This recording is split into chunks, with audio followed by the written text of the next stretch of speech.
Okay, welcome back. Today's episode we're going to be taking a look at 3 N64s with different issues. We have one with no video, one with no sound, and one that has a black screen. So hopefully we can fix all 3 of them. So these 2 came from the same seller, and the seller actually listed their issues. So I'll be taking a look at these first, and then I have another N64 that's been hanging around the house that I haven't gotten to it yet. So I'll be taking a look at that later on. So a little pet peeve of mine is when sellers take the expansion pack out and the lid. I mean, all N64s came with these expansion packs and the lids. There should be an overabundance of them hanging around, but sellers still feel the need to keep them for themselves for whatever reason. So now I have to buy third-party ones to add to my consoles. So I'll add 2, one for each one, and test it right now. So this one truly has no picture, meaning there's no signal at all, not even a black screen or screen flicker. And the second unit does indeed have no audio.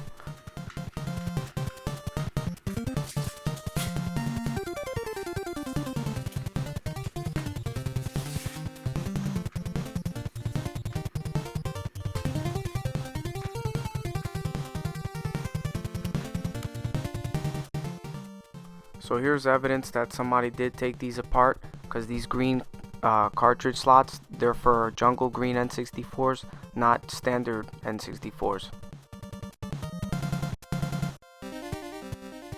So I'll be taking a look at the no picture one first. So I removed the bottom screws already, and I noticed that this heatsink is incorrectly, and these screws are lifted a bit, and they're in the wrong place. So somebody's been in here and they did a very bad job at putting this back together.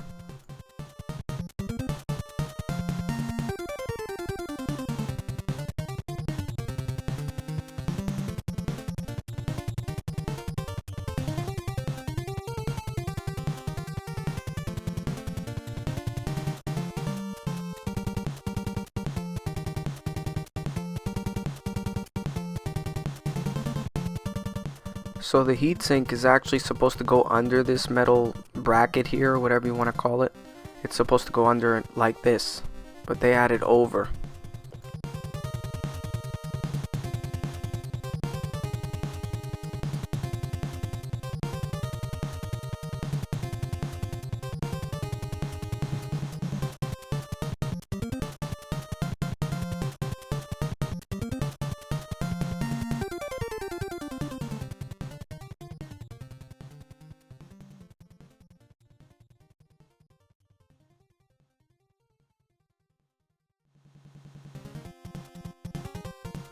So a usual fix for these consoles is to remove this card connector and clean these pins right in this section here, and it usually should fix it.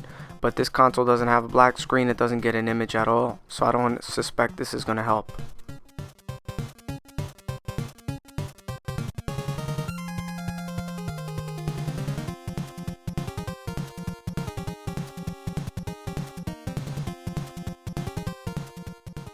Now if you ever take one of these N64 pin connectors off, make sure you place it back in the right way, because there is more pins on one side than the other. So there is a right and a wrong way to put that pin connector in.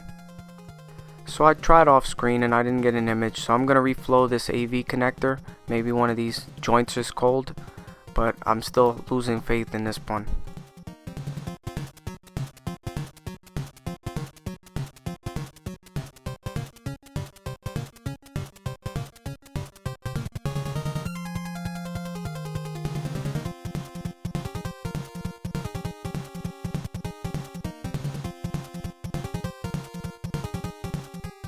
So even after all that, I still didn't get an image, so I'm just going to move on to the next one. I did a lot of troubleshooting off camera. I recapped the whole board and it still didn't help, so I don't want to spend too much time on this one. Let's move on to the next one.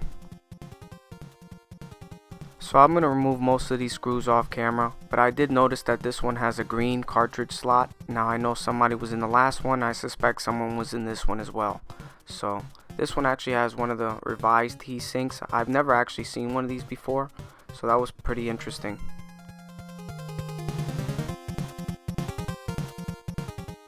Now this is a CPU 09, so it must be one of the later revision N64s. and I noticed that this one is much better shaped than the last. There's no rust on this unit. The other unit had a bit of corrosion and rust on the left side. This one is clean.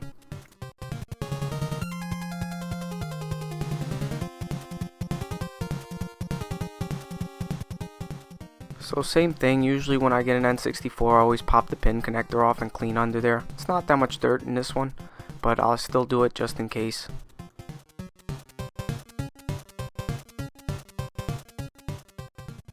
Another thing I like to do is to reflow the AV connector as well, and sometimes that fixes the issue, but in this case it didn't.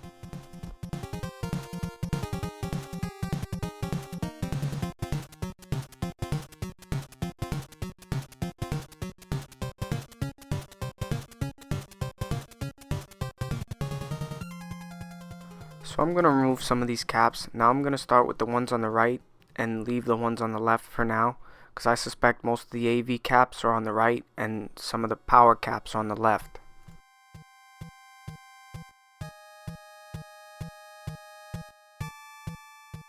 So I'm going to remove one of these caps and replace it on screen, just one, and the rest I'll do off camera just to save some time.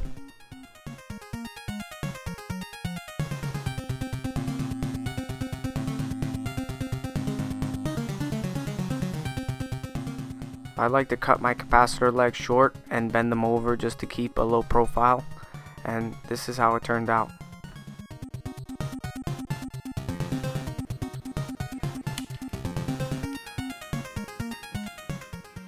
So now we have sound, so it seems the new caps did the trick.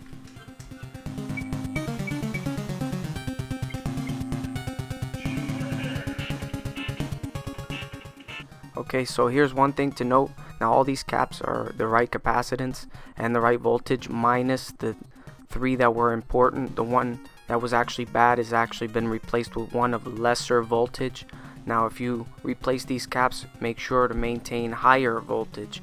Now when I get the new caps in the mail, I will be replacing it. Now these caps here, they're 16 volt. They should have been 25.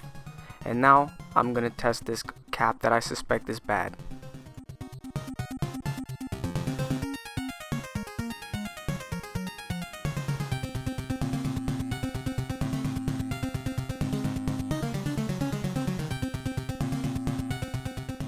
Yeah, I don't get a capacitance reading, and it seems to be in continuity, so it's short, I guess.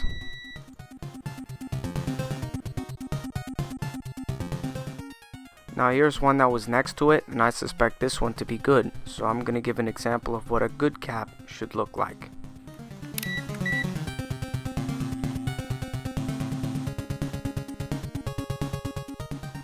As you can see, this one's reading at about 37 microfarad. It's a little bit high, but it's still good, and it's not short. So here's another look at the green cartridge slot they used. You don't see it when there's a game inserted, and you don't see it when the game is not inserted, so I'm just going to leave it.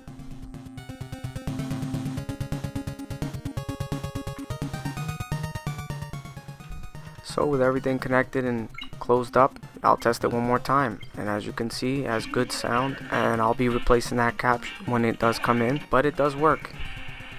So for future reference, if you have an N64 with no sound, start with the 33 microfarad caps. Those are the ones that pertain to audio.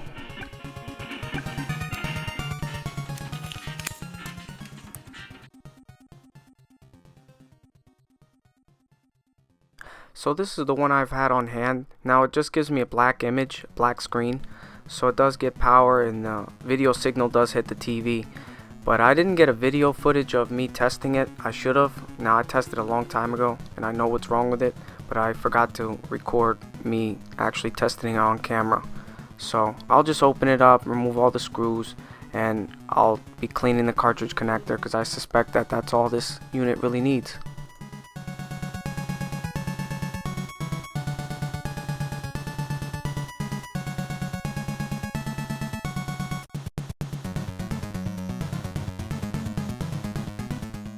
Now this is why often N64s don't get any image to the TV, because these card connectors get really dirty, and believe it or not, this isn't the dirtiest one I've seen so far.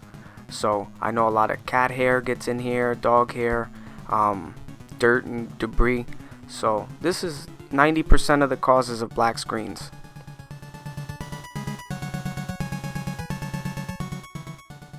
So I'm going to clean this board up with alcohol like I usually do. Just spray alcohol all over the place and just scrub it down for a few minutes, and then I'll set it to dry. And while this is drying, I'll clean up the exterior shell with some soap and water in.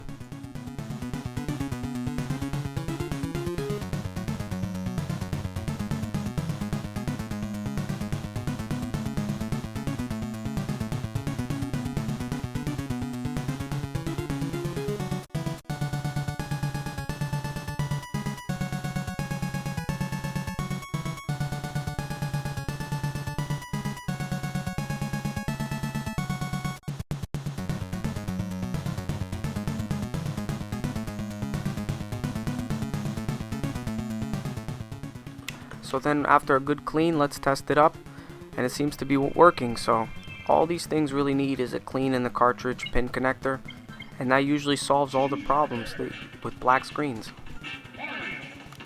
Okay, here it is all cleaned up. It looks like a whole new unit, and I'll test it one more time just for continuity's sake, and it's still working.